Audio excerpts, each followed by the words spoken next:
It's 12 o'clock. Welcome to Taking Stock. What is it? It's 18th of the 1st, 2024. I have the man of the moment, Vadim Alexander, head of healthcare at SP Angel. You know what, fella? How are you doing, Justin? And welcome along, everyone else. If you're joining us right now, don't forget to comment if you've seen any company news that you think we could shed any light on. Probably not, but we'll have a go. By all means, comment there, hit that thumbs up button, subscribe to the channel, of course, and download the Vox Markets app. It's free to use, voxmarkets.co.uk. Let's have a quick look at the markets, Vadim, see what's happening here. There we go. FTSE 100. Let's look at the rise in the FTSE 100. It's up a smidge. We had that big sell-off yesterday. Really big Yeah, sell-off because we missed by what? 0.1 of a point, I think it was. It was supposed to, it was, CPI yeah, was CPI was 3.9, yep. expected to go to 3.8, but it And went it up went to four, right? 0.1. Yeah. Yeah, And yeah, yeah. largely that was down to down to they're saying duty on alcohol and tobacco. So it's a little Correct. blip. And I'm thinking, this is going to happen. This is the market. The sentiment is low when things don't come in as expected, even with company results. Things Yeah, take a hammering. But yeah. I do think that we are slowly grinding upwards, but we'll take hits. It's like Hmm. that old Rocky saying, it isn't how hard you can hit, it's how hard you can take a hit and keep going Yeah, forward. And it's yeah, a bit like the yeah, markets. It'll take hits like this because there will be, it's never going to be smooth, the recovery. But I do think we're on the path to recovery, and you yeah. will take big hits like yesterday. Do you think? Yeah, no, well, look, I mean, this is, you're absolutely right. I agree with the path is always a zigzag upwards. But I really find that this is not a major concern, this small blip in inflation coming down. But I just think it's the contrast of last week, we had three major forecasts downgrading inflation and saying that rates will come down faster because inflation is going to hit 2% by April, right? You Yeah, had I think Capital Economics and a couple of other investment banks saying that they're downgrading or basically accelerating the yeah, deceleration in inflation, which was all positive, right? And then we had yeah, markets kind of reacting to that, and this was a surprise, it complete opposite to that. But I just don't feel like this is a problem. I genuinely believe I'm more in the camp of saying inflation's no longer an issue; it's coming down and rates. yeah, Look at the banks. Look at all the mortgages. They continue to adjust, right? yeah, So forget what we're saying. The banks are all saying that through their actions in terms of cutting rates on mortgages. So they are yeah, all forecasting now internally, rates coming down. So that's yeah, fantastic. That to me, that thesis, I don't think is changing. It's yeah, yeah. if And we see mortgage rates go up, then we'll know we're wrong. yeah, exactly. Inflation, while it's still high because it is 4% on top of what was previously 11%, whatever. Yeah, I said maybe the last 2% would be hard, but you have to readjust. If you go back, this is the average for interest rates over the last 30 years. Yeah, 5% runabout is the average. So it's yeah, not really. I mean, it's to a certain extent. I think we have to get used to it. High interest rates. It will come down, but we sort of have to get used to it. And it does do us a favor in that it does clear out all these sort of zombie companies that are existing on free cash, pretty much. But yeah. anyway, so the title of this is it time to take advantage of the sentiment of the market because the market's bad? Let's have a quick look. So the FTSE up a smidge, it was down yesterday. Like I said, my biggest faller yesterday, really oddly, I own all micro caps, small caps, and I own one fund, which is the FTSE 350 highest paying yielding stocks dividend wise. That was the Mhm. biggest faller, that fund. And so it was the big caps, but even it was a big hit yesterday. But FTSE up 0.17%. FTSE AIM All share. I've said this for a long time. It's about must be about 6 or 7 shows on the bounce now, where the AIM All share is outperforming everything else. I mean, it's taken a Yeah. big hit over the last 2 years, the biggest hit over the last 2 years. So now maybe it's pricing that in and recovering a bit. Some of the Yeah. fallers here: pharmaceuticals, GD Sports, Admiral, but.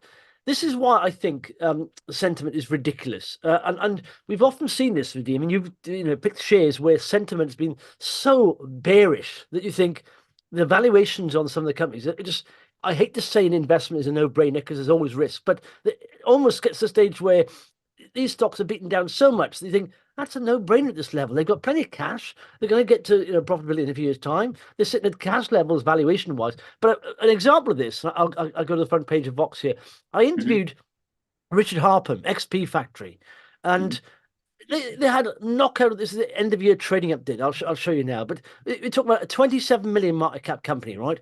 They've opened up these boom battle bars. It's been 18 months of expansion, really opening up. Now the opening up will continue, but not at that rate. They've gone from almost like sub 10 sites to over 40 odd sites now, and this is like it's like 27 million market cap company. Group turnover 44 million, 95% of the year. Like for like sales up 29%, Escape had up 17%, Christmas 50% like for like, Escape, and they are now going to be sort of turning a profit from here on in. And of course, operational gearing will happen because they're not going to open as many sites now. And I just don't think you got any better than this. It's like phenomenal, but they're almost lumped in with the traditional leisure sector and hammered. And what's happened to the share price? It goes up, comes down. And so I'm thinking sooner or later, the market will catch up with this because at the moment, like I said, it's just not performing. The share price is not performing, and it gets to the stage where you see there's a trading range for the last few years, last year or so. I think sooner or later, the market will realise it's not as bearish. Of course, there's a cost of living crisis. I did talk to Richard about that, the worrying cost of living. And he said, well, we got a lot of data on our customers, and he said most of them, are okay. They're not skint students, most of them. They got excellent demographics, and he said, and a lot of our stuff is corporate, and so corporates, they're trying to go back to this hybrid model of coming back to the office. And one of the packages they're trying to do is trying to get people together. So we're regularly having massive corporate bookings because they want to create that team spirit amongst their employees. But it's just nuts. It rises. The odd thing is, every time they release news, the share price goes up. So that suggests it's good news, but the market is like so bearish on this area, this sector, that it gets sold into. And I think sooner or later that will turn. It has to turn because fundamentally it's now undervalued. The broker price, 12-month broker price, is more than double that share price right there. And you're thinking, this is a bit insane. It is a bit insane. And this is where the market presents opportunities when sentiment is so bad. Do you think? Yeah, absolutely. No, and that's been my feeling for the last year. I think I was a bit ambitious with the recovery in terms of timing and hoping that there's always that. The end, the end of the rate cycle. I was kind of hoping that the market would price it in earlier and start to rally. Hasn't happened. We're still bouncing, but at least we haven't gone lower, right? And now what we're seeing is we are genuinely seeing a recovery, and this is the time kind of to take. It's always never without risk, of course. Otherwise, the market would already be overpriced, right? So. But the risk reward feels more on the upside rather than further downsides, barring any macro event like a war or something, a new war. But, all things considered, the sentiment, we are seeing stocks break through. And we mentioned this last week. We're seeing kind of one by one stocks get picked off. One that we've mentioned here, an AI play, which is e-Therapeutics, which you and I have discussed in the past. That one's broken out. It's gone from a low of 8p to about 15, 16p now, and it seems more and more sustainable. I mean, they've had some good news, which is good. They've done a proper update to the market. I think it was yesterday, yesterday they put out an update. What you want to see is exactly what this company is showing, but that's the good news element. But what we're also seeing is just a renewed optimism in these stocks. I mean, I can walk you through what they've announced. I talked to. Listen, you've covered this, and I like this company a lot. And I did have an alert on them, and literally an alert a while back, and it hit a low. And I think it was, and literally, because sometimes I have too many alerts on, and I let them go by. I think it hit its 50-day moving average here, and I ignored it. But they are in a very exciting area. They're in where biology meets, computational sort of power of AI. Correct. And we've always said, this is a very rich area. If you've got a lot of data, and you can literally, replicate or forecast what's going to happen in human bodies or animals with computers, it's a very hot area. So explain what they're doing, if you could. So that's exactly it. So they are. I would say the one player in the UK that is in this space, that really overlaps computation, well, basically computational biology. Okay. Yeah. So what the promise of this whole area is starting to deliver. Okay. We've seen there's a DeepMind was a company that was acquired by Google years ago that are now able to predict protein folding. This is something that takes years in a lab to grow crystals to establish whether a protein will fold this way or a protein will fold that way. That has major implications for drug development. Okay, so now we're with high accuracy able to do that by a computer is able to do that, or high, very powerful AI algorithms are able to do that. So it's coming through now in the evidence base. Okay. So what these guys do are very, very much in the same domain. They identify targets, specifically in the context of liver cells. Okay, so they're specialists in silico modeling of liver cells. They have very powerful algorithms and increasingly so with AI. And they're able to predict targets that pharmaceutical companies or they themselves can take into clinic and develop further. Okay, so develop into in drugs. Okay, the second element to that, so that's their core technology platform in terms of the in silico model, if you like. Over and above that, they're specialists in RNA silencing, which is a modality in terms of drug development. So this is, and I won't get too technical here, but instead of developing a small molecule to hit a protein target, you develop an RNA molecule that goes and silences a gene in your body.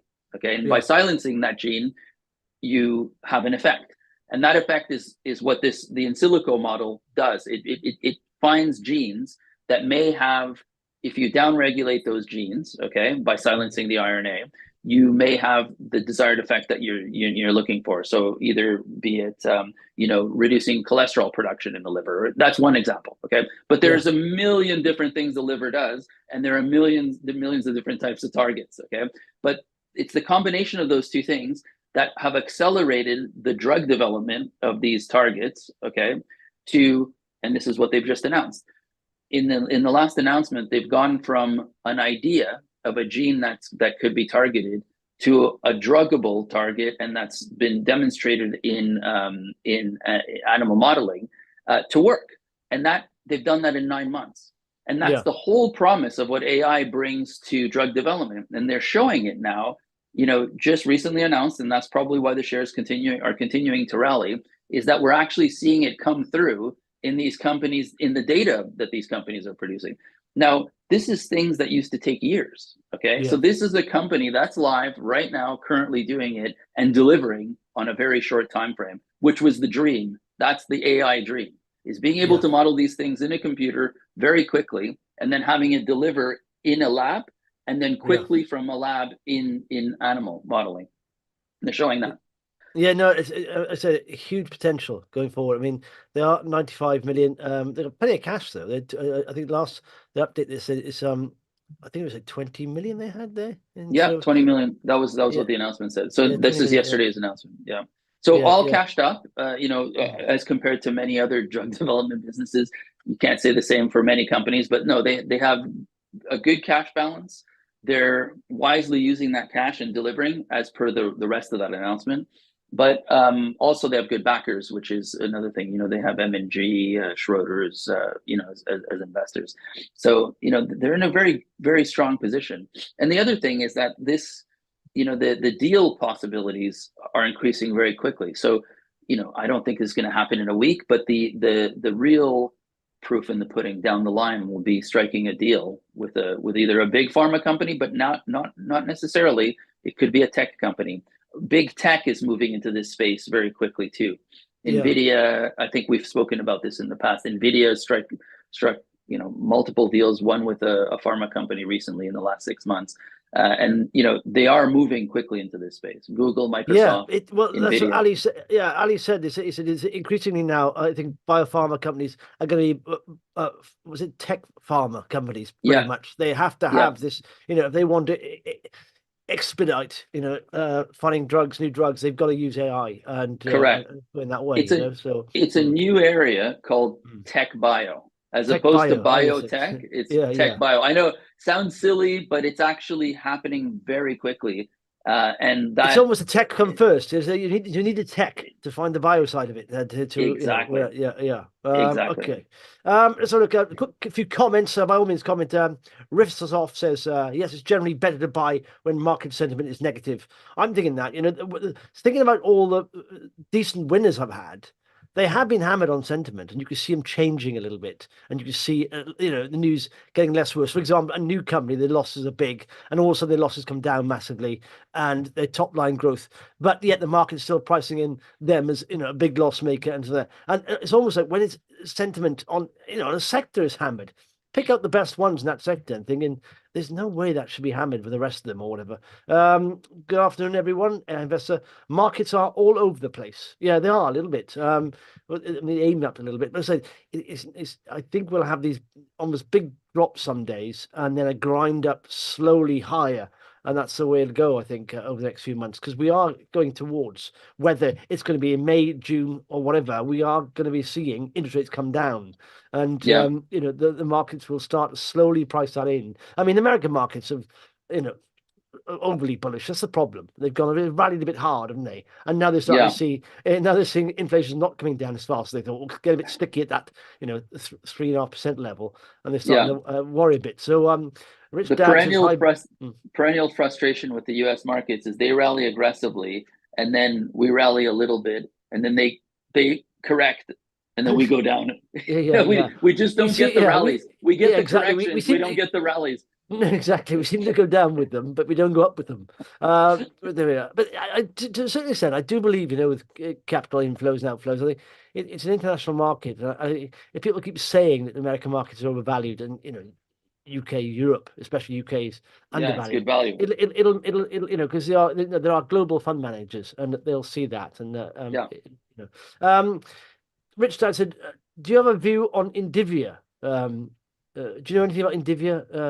You're more small cap, aren't you? You mean in Nvidia? Oh, Nvidia, the tech company? No, what's the ticker? No. Indivior, Oh, Indivior? Indivior. Yeah, no, I know which one you're talking about. Yeah, this is the one that they have basically a product that is so it's probably a 1 billion market cap business roughly. It's about Yeah, that size. let's From see. memory, and they have their main product is an opiate derivative Oh, type that's right. product. So Yes, this is like to help with addiction to opiates and all that yeah, stuff. Yeah. exactly, They had. I exactly. remember them having a patent dispute and all that stuff, and They did. something in court. I think it's Only been resolved though. I think the patent disputes or the big litigation has been resolved, from what I Yeah, remember. earlier, Yeah. Indivior prevails in striking claims in UK litigation is There one you go. there. But God, they're doing a big share buyback. All I've got here news is literally them buying back their own shares. It's quite frustrating when you're trying to find a result somewhere. But yeah, Yeah. looking at the chart here, I know it's been hit it's not hard, good. and historically, if you could go further back, how does that on in years? How many years back is that the But go big back to drop? yeah, 2000. Well, sorry, was it spun out? Who's it spun out from? I remember it was being spun out from someone in 2016, 15. Yeah, One of the bigger pharma companies. I Anyway, mean, so but there we the are. base, the kind of there is one thing to say, which is a risk factor, is since the whole Sacklers uh, fiasco, the Sackler family and Yeah, Purdue yeah. Pharma, right? With OxyContin and all the opioids, Have you seen that opioids. documentary on Netflix? It's phenomenal. You realize that it's Yeah, still a massive problem in America, but literally, yeah, it's like they come blasé to it because every day the headlines are there's still a huge opiate problem, addiction problem in America. yeah. It's massive, absolutely. So the whole sector is kind of affected by it, if you like. Do you know what I mean? So Yeah, there's negative sentiment around this. So I'm not making any opinions or making any statements here. I'm just saying, there is some concern around all of that, and it has negative read across to all companies, including in Indivior. yeah. I'm sure that's a bit of a drag on their shares. Yeah, Yeah, I mean, it's had a bit of a fall off down. What was that on the 9th of November? I don't know why it fell there, but I need to move my head. On 9th of November, it fell by 11%. But I would say that's starting a downtrend, and it needs to break above 1250 to break that. But I mean, it seems like it may need to be in a range for a while, but it doesn't seem like it's yeah. in a uptrend yet. The, But the go risk on. with this stock, I think it's kind of like tobacco went to whatever it was 20 years ago. Big tobacco. It's no Yeah, longer it's no longer qualifies for ESG funds and yeah, everything. And everything's moving in that direction. And I think the risk with Indivior is that it falls into that category alongside Purdue Pharma and all these other companies. Even though yeah. it's not quite the same thing, it doesn't matter. You know how it's like collateral damage, right? It's Yeah. collateral damage from the Purdue Pharma fiasco. Yeah. Yeah. The front page of Vox. I said I've done 2 interviews this morning. It's Richard from XP Factory and Ali from e-Therapeutics.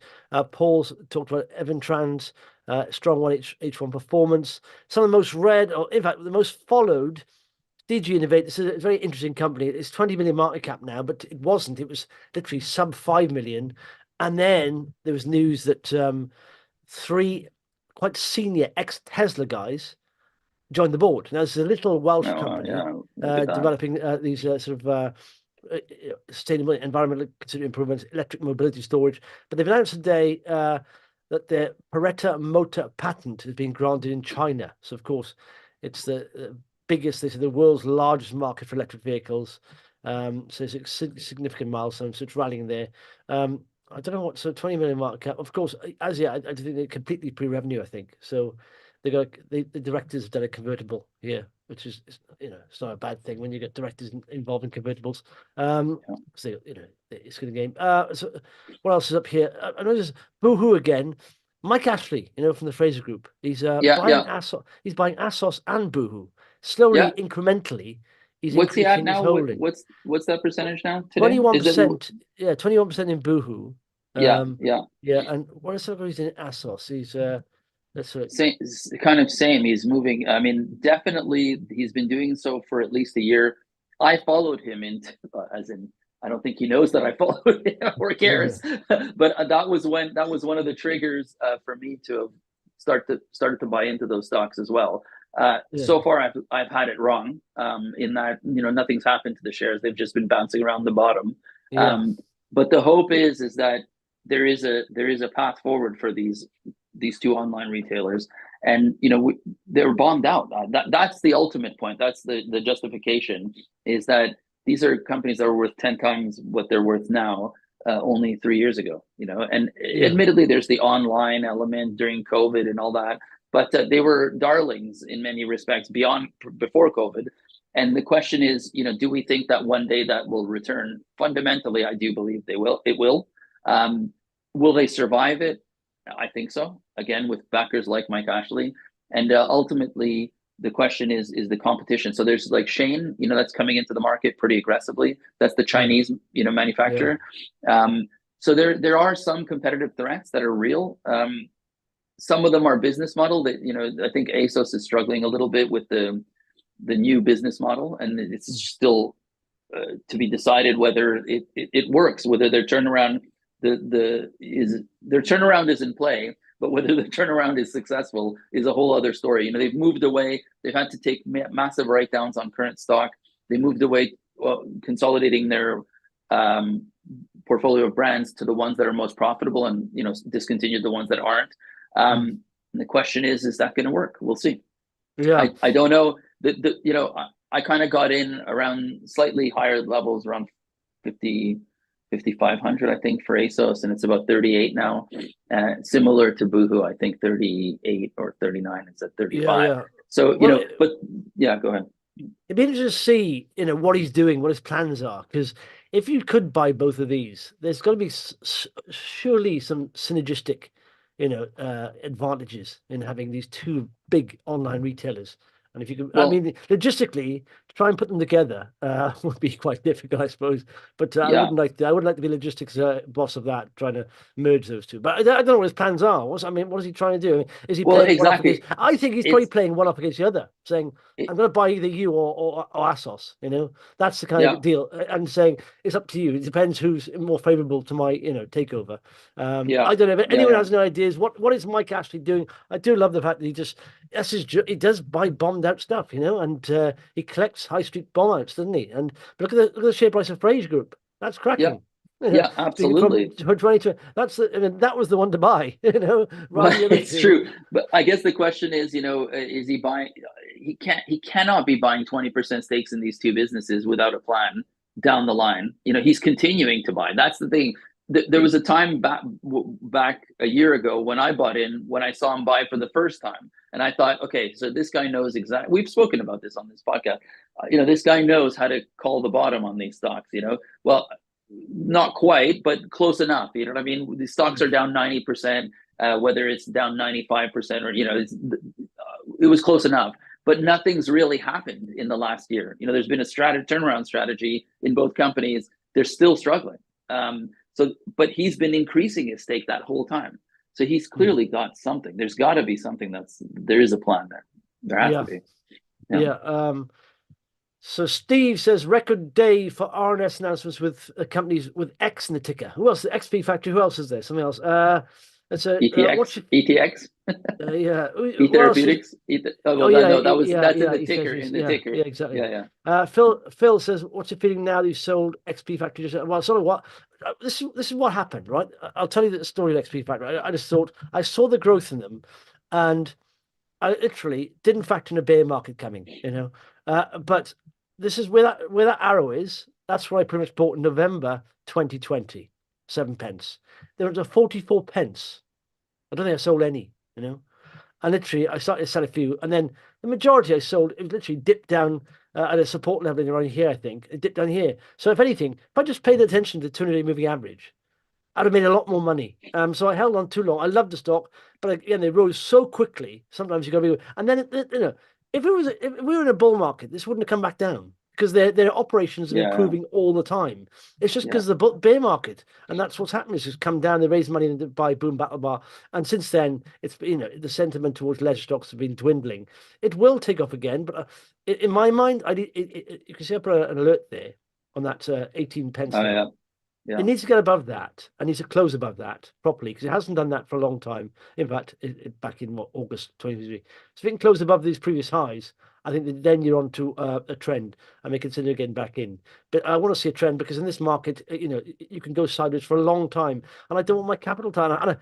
My capital tied up for that amount of time. And to be honest, I should have been more efficient, and I should have taken a bit more off up here when I was. Literally 7 pence I was in at, 40 pence, so I should have been a bit more efficient with that. But I do like the company. I think it's going to do very well, and Rich is very good. But it's just, if this was a company paying a dividend, I wouldn't mind sitting there. But it's not. It's a growth stock, so you've got to allow for that. So I'm not going to just sit the company and have cash there, sitting there, go up and down, getting frustrated for years on end. I do like the company. I will consider getting back in if it starts to move into an uptrend a bit. In fact, yeah. So I do like it. I mean, it's a good company, I think, and I think it's just been lumped in with a sector that's, in fact, this week I don't know if you saw that, Vadim. There was the biggest nightclub owner in the UK went into administration. And I think people are going away from nightclubs and stuff like that. And whenever I've been to this Boom Battle Bar, they've always been busy. I think social, what do you call it? Social gaming, pretty much in bars. Yeah. So you can go and have a drink. You can play games and all that stuff. It's not just standing around having a drink. You actually have a bit of a laugh as well. Chuck some axes or do some shuttleboard or darts, all that stuff. All these VR darts and all that kind of stuff. It's a bit different, So I think it's a new trend. It's going to be around for a while. For sure. But it seems like there's a permanent shift. So a lot of the younger generations are moving away from drinking. They're living a cleaner lifestyle, going to bed on time. Yeah. To me, that plays into it. If you're not a big drinker, right? Yeah. You're not going to go to a pub and just stand around drinking or go to nightclubs drinking. Some people may go for a dance, but it's late night. But I mean, I think these bars like this that have games where you actually pay for the games. There's two sets of revenue streams here. They do food, they drink, and they do games. So if you're not a big drinker, you still go along with your rest of your mates and play the games and eat food. Could do something. So it's still money to be earned there. If you go to a pub, you're not a big drinker. You can have one glass of Coke. That's it. And leave. Exactly. And that's right. Yeah, absolutely. And you're absolutely correct. So one replacement in the beverages industry has been all these zero alcohol products, which are booming, right? But the problem, I guess, it's not quite like, exactly to your point, it's not like having 8 pints at in a pub from 6 to midnight. From 6 to midnight. You're gonna have 1 0 beer and then go home. You know what I mean? This is very interesting. I was scrolling down here and I saw this advert here. Now, one of the biggest fallers of the day, I don't know if you've seen this, by the way, in fact, it's kind of the biggest rises. We'll get Watches of Switzerland, one of the biggest fallers. But just covering this, this is Strategic Minerals. They've had a hard time of it. I've spoken to these guys on the podcast quite a few times, but they're in exploring, in fact, John, your colleague there, has talked about these quite a few times, but they do have a revenue stream selling magnetite. But one of their big sort of, clients of dipped off in 2023 and didn't buy as much of them. But that major client is coming back and buying 30 tons, so they see revenue. And so you see, tonnage has gone down. It halved in 2023, but it's in that new client is coming back now to buy more of them, and there's potential other clients going to buy more. So it's almost a big rally here on relief rally, 50% of the day. It is a tiddler. It is like 3 million market cap. So they've literally gone from 1.5, and that's almost like a relief rally. Oh, so it's nice to see that. But another one which is quite interesting, I thought, in the hydrogen space, Ceres Power, 390 million. And they come out with news today, signs first hydrogen license with Delta. And it's a lot of hype about green hydrogen, and a lot of companies are still pretty much not commercializing it yet, and it's still quite expensive. But these hydrogen stocks are quite expensive. But this is the one. The agreement here is worth revenue of 43 million to Ceres through technology transfer, development licenses. So that's nice to see that someone now is actually, and this is going to happen, isn't it? We've talked about future potential in these stocks for a long time, but now you start to see. By the way, Delta employs 80,000 people, based in Taiwan. They got a market cap of 23 billion, so it's a big company. But what's is it 230 million? But if you look at on traditional fundamental basis, this massively overvalued these interim results. Let's have a look at this. So they did literally they did 11.3 million revenue. So even if you double that, and it's basically 30 for the year, that's still 10 times sales. So I mean, that's cheap. just difficult. Yeah. But then again, it's announcements like this that yeah, exactly. But I mean they're all quite expensive. If you look at Ceres, CWR, Ceres Power, like I said, they've been hammered, but they were ITM is another one. ITM was like almost a FTSE 100 company. It's had no revenue, ITM Power. But it's like it's just the future potential of these stocks. But I think they will take off again. This is the hope pipe potential. If you were in before this, in the big hope, you've done very well, gone from 30 pence to £7.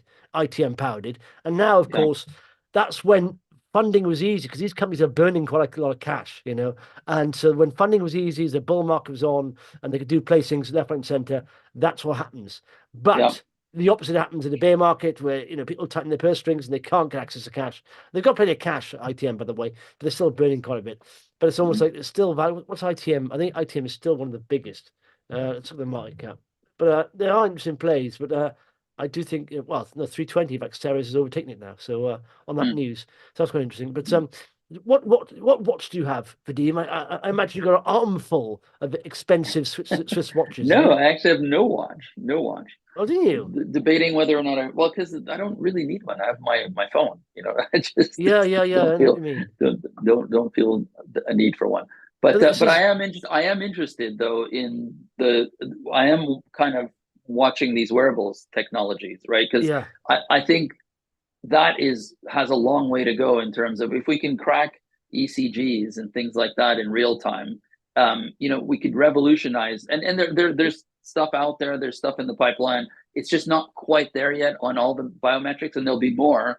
But you can see why a lot of these tech companies, well, Apple being the lead with the Apple Watch, and that is one product I am interested in maybe buying. An Apple Watch. I've been thinking about it for a long time. I'm just forever waiting for the next version, that's the trouble. Hoping for a new what do you call it? New model update. But it's more like a new biometric. Mine does that. I think mine's a year old now, but I mean, mine. You put your finger on it. I don't know how accurate it is, your heartbeat and all that stuff. But to my watches, this is watches in Switzerland. This is almost a play on the bull market, because when people are flush, they want a flashy. I've never wanted a flashy watch. I've never wanted an expensive watch. I just see it as a liability. I would be scared to damage it or scared to get it nicked. I never see the point. But during the bull market, watch in Switzerland, they only listed back in June 2019 at £3 a share, up to 15 quid a share, pretty much. And now it's almost like that. The hydrogen plays here. It's money. I mean, they're generating cash, but you realise the luxury market also can take a hit. And they've said here they've had other complications go on, like I think Rolex signed a license deal with somebody else, but they say now experience a volatile trading performance in the run to and beyond Christmas, as challenging macroeconomic conditions impact consumer spending. They said, in light of the recent challenges, trading conditions and base a more cautious view of the outlook for the remainder of the fiscal year. So the guidance they've got the guidance they've reduced their guidance, but you can see there it's maybe one again. When the markets turn, people feel a bit flush again. Yeah. It's like so many sectors that they will rally again, probably. When people want to Yeah. start buying flashy watches again, it'll rally. But but you think it if you. I just think sometimes if you're buying a flash watch, why you should? It's a show off. It's almost like people who have real money don't buy flashy things to show off to people because they don't need to. It's that the Yeah. people who think they're well off or want to show they're well off show it off. And so I think the people who are buying these watches also have other bills because they're a bit sort of a bit loose with the cash, and they probably have mortgages going up and something like that now. Think, all right, I can't afford another watch. In fact, I'm going to sell this watch. So it's not the truly rich people buying these. I think the people who want to be rich, who want to seem to be rich buying them. But look at that. It's been an awful chart since 200-day moving average there, all the way down from April 2022. And a nasty trading update here, gap down. It rolled down, recovered, and then gap down again. It's like, in fact, there's a gap down here. That story about bad news comes in threes. It's like gap down, That's right. gap That's down, right. That's gap down. exactly, absolutely. There's your 3 profit warnings. Yeah, never chase a Absolutely. falling knife, because it's like Yeah. bad news tends to keep on coming for a while. It Yeah. takes a while to turn around a company, doesn't it? Once you're having a tough time. Yeah, it's kind of like the various stages of grief. There's Yeah. the first profit warning is the management's realization has just begun. You know what I mean? Yeah. Then the second one Shareholders is get denial. Shareholders get denial at the first bit. No, That's right. it's fine. Exactly. It's The fine. various Yeah. stages of grief. Exactly. Yeah. Well, it And then happens to management teams and it happens to the investors too. Yeah. So it's denial, first Yeah. profit warning. Then Yeah. second profit warning is anger from shareholders. They go, "Why have they done that again? What is wrong with them?"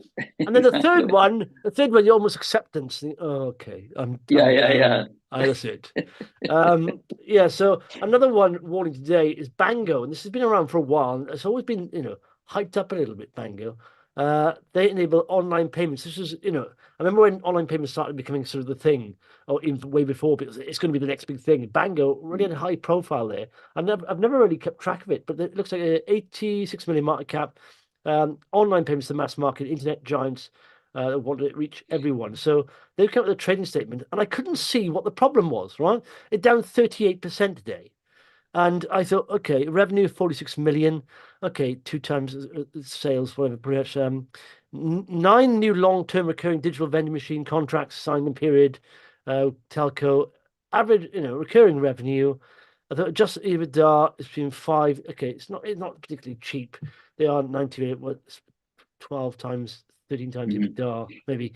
And then I thought, what's going on here? And right here is, where was it? There we are. This one here. Full year total adjusted EBITDA, expecting the range 5-6, which is below analyst expectations. They just snuck that in there. It's like they put it, buried it there, but they haven't buried it enough to avoid tanking the share price. It has gone bang pretty much. But that's a profit warning. That's what it is. It's you've missed expectations. Yeah. I know, and I couldn't quite find. I thought, what's that? I read it twice. I don't understand what's going on. I don't know what the expectations were, but when they just, which is below expectations, it doesn't matter anymore. The share price knows. They whispered that below expectations, but the market heard it loud and clear. Don't worry about that. Yeah. I mean, look at that stock. That's so volatile from 2006. I mean, look at the range there. It's gone from 240 down to 40 pence, and it's like that all the way. 240. Maybe it's heading back towards that 40 pence again. But it's in this market, profit warnings are not. There's no mercy. But what's so frustrating, I don't know the history of the stock in terms of profit warnings, but it looks volatile, like they've been having profit warnings for years. That's the way it looks from that chart that you've just shown me. And I guess the ultimate point is you kind of cannot have management repeating the same mistakes. It's fine on one profit warning cycle to understand that, there's, like we just said, the stages of grief, the stages of realization, and they usually come in threes. But what I don't understand is why a company should be profit warning year in, year out. Just set the expectations right. Do you know what I mean? Yeah. If the expectations are, exactly. Anyway. Yeah, if you set them very low, then people don't expect anything there. And the trouble is, I suppose, if you are a loss-making company, and you need to raise money, you have to get the share price up. So you have to, say, oh, we're growing at an alarming rate, fantastic, and all that stuff. Yeah, And and it then doesn't happen. so it's right. Yeah. But yeah, interesting stuff. Anything else here? Not a lot. There's cancellation of let me just share the screen here. Yeah, what's happening here? How many watches with trade?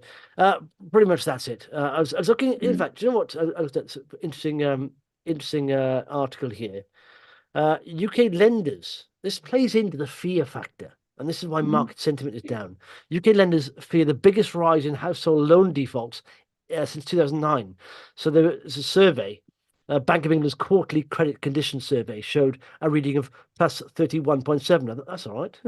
I don't know what the index is based on, but it said, if realised, this would represent the biggest increase in loan defaults since late 2009 during the depths of the Great Financial Crisis. However, it said lenders have been too pessimistic about loan defaults in the past, with an expectation of around about 34.3 in late 2023. By the way, the survey showed plus 23.5 reading for loan defaults in Q4 2023.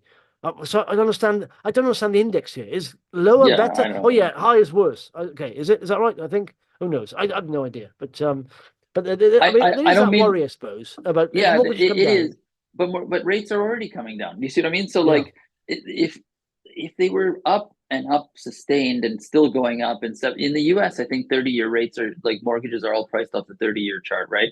mm, It's about 7%, which is pretty punishing. It's difficult. That's sure. rough. Here we've got just last week they've dropped below 4%. Yeah, So it's starting to become a little bit. It's not quite accommodative yet, but if they start to push near 3%, I don't think we're going to have a mortgage crisis on our hands with massive defaults and everything. There's always the tail end of it, that there's always some people that are overexposed, but it just yeah, doesn't feel like we're in the we're not in the same territory where the Bank of England is now pedal to the metal with rates going up still, and prepared to destroy the mortgage market and have banks' balance sheets compromised.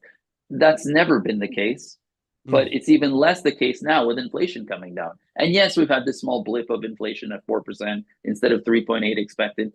It's not enough for the bank to say, "Oh, we're going to we'll continue raising rates." I think we're done with that. Like we said at the beginning of this call, the banks are already lowering mortgage rates. yeah, So the mm, expectations are very clear to the people who are actually acting on it. So, yeah, we're now below 4% on mortgage rates. So, yeah, yeah, so exactly. I guess my main point with this inflation, it was a burst of inflation. The central banks reacted.